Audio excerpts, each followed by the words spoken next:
how to make an ad that people will watch.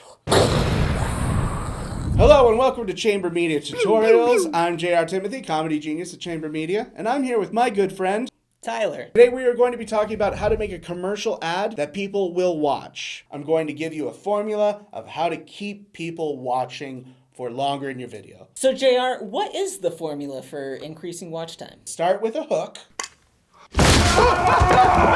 Stop scrolling! Something eye-catching and eye-opening that people will want to see and get them to stop for at least 3 to 4 seconds. All right, the next part is to present the problem. Ooh. Sometimes you can combine them, and that's even better. You know what's a real drag? When your no-show socks keep slipping off your foot.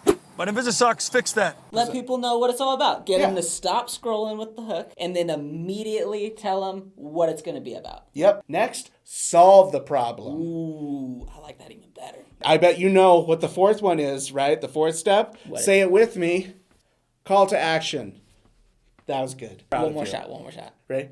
Call to action. Go here. Go to Walmart and get it off the shelf. It's Okay. aisle 7, because that's where it might be. Okay, so let me break this down. We got them to stop scrolling. Mm-hmm. We address something that is probably an issue for them. An issue that people have that can be solved We tell them how we can fix that problem that they have. with the product and service. And then we immediately follow them up with a call to action. And by call to action, you're saying like, Click now.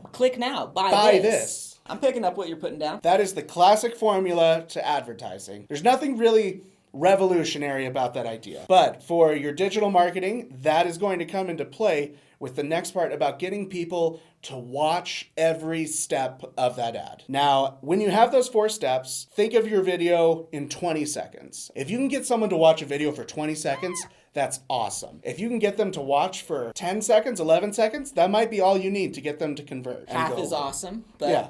maybe all you need. Typically, most people will watch an ad for 3 seconds and they'll leave. That is not long. When you have those 4 steps with your formula, all right, that is going to be your skeleton structure. Now here is the next part of that. Here's your muscles, all right?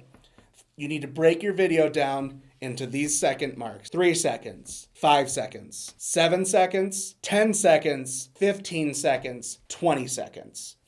All right? If TikTok has taught us anything, it's that this formula works. 3 to 5 seconds, that's when you introduce the hook and the problem. Now the hook can be one of these 3 things. It's got to be something either dramatic, something that makes people go like, ooh, what's happening? Think of it soap opera, like way over the top, like, oh my gosh.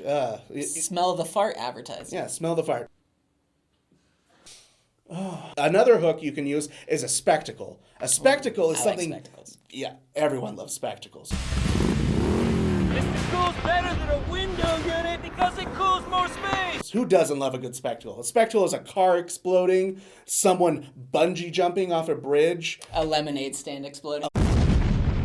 Those are visual spectacles that everyone loves. And that'll get people to stop for a certain period of time. And that's why you gotta sneakily put the problem that they're solving into that hook. Give him the old 1-2. And at that 3-second mark, you need to be introducing or have already introduced what the problem is that is being solved. Don't right? waste any time is what I'm hearing. Don't Just waste don't waste any time. That's how fast you have to think of your ad. The last hook you can do is camera motion.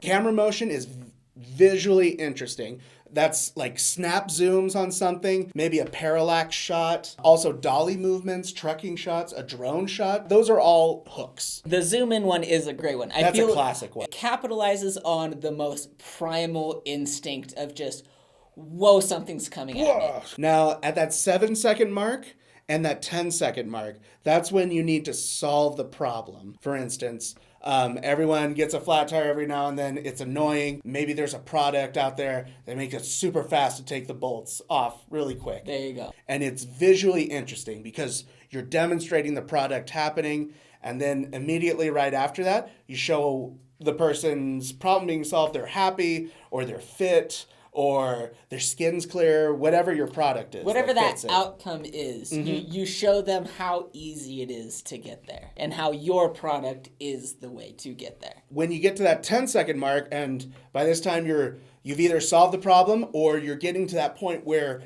you're showing how happy they are that the problem is solved. All right. At that point, you've kind of earned their trust. Now, the person is either going to scroll away from your video. Don't do that. But if they do scroll away from your video, at least they've seen your product and they know who you are.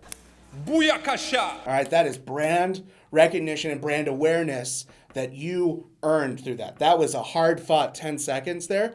But they will remember what it is because you did it right. If you focus on that first 10 seconds, make it super intense and hard fought and focus, you can throw that call to action in at second 11 to 15 and, introduce new information. One thing that I like about, or two things that I like about this kind of formula is one, especially with paid Facebook ads. If you're paying to have somebody see your video, the idea of getting your problem, your solution, and a call to action out as soon as possible is great. Because if you're paying for them to see your ad, they can either see the first couple seconds, not know what it was, and keep going about their day, or you can hook them in and they at least know who you are. Even if they're not interested in the product, they still heard your name, they heard your website. If you're going to pay for it anyway, you might as well make the people remember it. And the other thing that I like about your specific kind of formula is it can be repeatable. I know in Chamber Anchor videos, we basically take that formula and then we just repeat it. It's literally repeat. If you watch one of our ads, by the time that 30-second mark comes around, we're typically doing something outrageous again. That really has nothing to do with the ad, but we're just doing one of those hooks, one of those smash, one of those spectacles, one of those call-outs, and you can just re-hook those people in. If you have a 40-second ad, you can technically repeat that pattern twice and have an ad that just keeps people going. Because, after you do that call to action, do another hook, do another big spectacle, do something that breaks the pattern or shows a new problem that it can solve. Literally my favorite comment that we ever get, or when we know that we're doing a good job, is when we run an ad and we see it in the wild and we see somebody comment, I have no idea why I watched this entire ad, but I did. And when we hear those comments, we're like, yes, this formula works. Thank you so much for watching. Be sure to like and comment below and subscribe. All right, don't forget to subscribe. But if you comment below, tell us what you want to see. We're a full-service ad agency. Yeah. We'll talk about everything. All right, we'll talk about ad buying. We'll talk about production. We'll talk about script writing. We'll talk about getting talent. We'll talk about making hooks and teasers and things to keep people interested. All right, comment below what you want to see, and we will give you that information for free. It's yours. You can take it. Take it and go make something awesome. Make something awesome! That's right. Get people to watch ads. Thanks for watching. Bye.